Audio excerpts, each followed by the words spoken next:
Today, March 9, is day 14 of Russia's attack of Ukraine. This is what you really want to be aware of the conflict at the present time. Raw petroleum costs, which contacted $128 a barrel for Brent on Tuesday, are relied upon to take off after U.S. President Joe Biden declared a restriction on all raw petroleum and flammable gas imports from Russia into the U.S. How should this authorize work out in Europe? Is this an authorization that will partition Europe again after its monstrous demonstration of solidarity following Russia's intrusion of Ukraine? The United Kingdom has reported it will stick to this same pattern, yet in Europe, there will undoubtedly be concern. German Chancellor Olaf Scholz had said on Monday that Russian oil and gas were crucial for the day-to-day routines of Europe. Providing Europe with energy for heat age, versatility, power supply and industry can't be gotten in some other manner right now. It is subsequently of fundamental significance for the arrangement of public administrations and the day-to-day routines of our residents, he said, forewarning against a restriction on Russian energy. After Biden's declaration, EU Commission Vice President Frans Timmermans said in tweets that the EU would lessen its petroleum product reliance on Russia by around 66% this year, and become totally independent by 2030. He additionally said it would hurry the EU's progress to clean energy. Putin's conflict in Ukraine shows the desperation of speeding up our spotless energy change, added Timmermans. Practically every one of the gas utilized in Europe is imported, and Russia supplies exactly 40% of this, and 30% of EU's oil prerequisite. At the hour of composing this pamphlet, Scholz was at this point to answer Biden's declaration. As per examiners, that might recommend the Russian army needs more troop strength on the ground. Ukrainian powers including civilian armies are proceeding to mount a firm obstruction, keeping troops extended.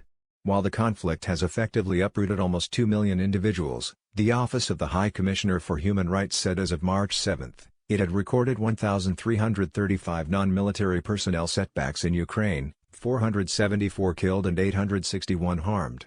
Ukraine desires to join the European power network in SOE in the span of a week and remove from a framework that has Russia and Belarus. The synchronization interaction is in its last stages, as per a report in the Kyiv Independent, citing an administration public statement.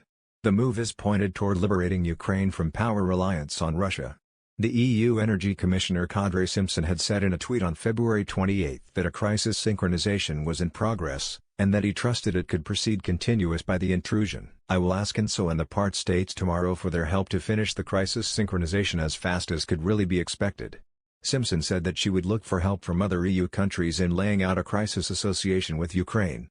Russia's attack of Ukraine has brought forth a few final plan situations around the accompanying inquiries. Will be a long or short conflict? Is Vladimir Putin going to lose? Will he lose regardless of whether he wins?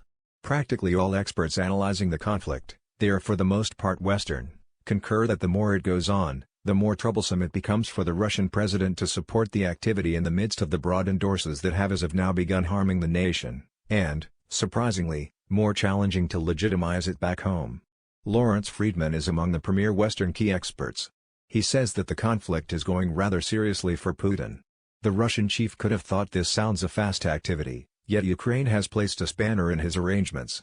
Friedman sets out the investigation that Russian soldiers might have laid out a presence in certain areas of Ukraine, yet they have not laid out control in any of these areas, not to discuss the remainder of the immense nation where there is no Russian presence.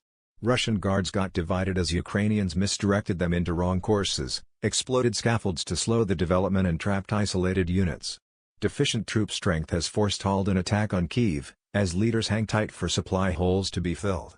Where Russian commandants expected to be invited, for example, Kherson and Kharkiv, irate hordes of regular citizens have opposed the development. Indeed, even less expected was that President Volodymyr Zelensky would have the option to inspire his kin to ascend as one in obstruction against the attack.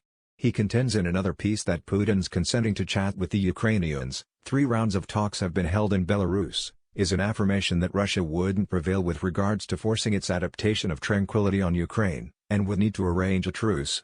Without a doubt, few are wagering this will end well for Putin. In an article in Foreign Affairs, the writers contend that regardless of whether Russia would or win the conflict on the ground, it would in any case turn out to be a failure. Putin would be facing an insurrection that would be supported with a consistent stockpile of weapons, cash, food and drugs, and other philanthropic help by the West. Russia would have to help an intermediary system strategically and monetarily at a time it is least ready to do as such, given the devastating impact of the U.S. Western ascents. The U.S. is getting ready for the long stretch in Ukraine. President Biden said in his declaration dropping the import of Russian oil on Tuesday night that shipments of cautious weapons are showing up ordinarily from the United States and Ukraine, and that the U.S. was additionally coordinating conveyances from Germany to Finland and the Netherlands. Asked by the BBC last week assuming the U.S. was looking for shift in power Moscow, U.S. Secretary of State Antony Blinken had this to say, "We don't look for that. Regardless, it no longer has anything to do with us. The Russian public need to conclude their authority, they need to conclude whether their chiefs are really progressing and addressing their necessities, their inclinations, their will. What I would agree to the Russian public is how on earth is this conflict of hostility, ridiculous, outlandish on Ukraine, how on earth is that propelling your inclinations, your requirements? It's failing to help going against the norm, shockingly, for the Russian public. They are bearing the weight of such a large amount, this in light of the fact that the world has met up to put these huge approvals on Putin and on Russia.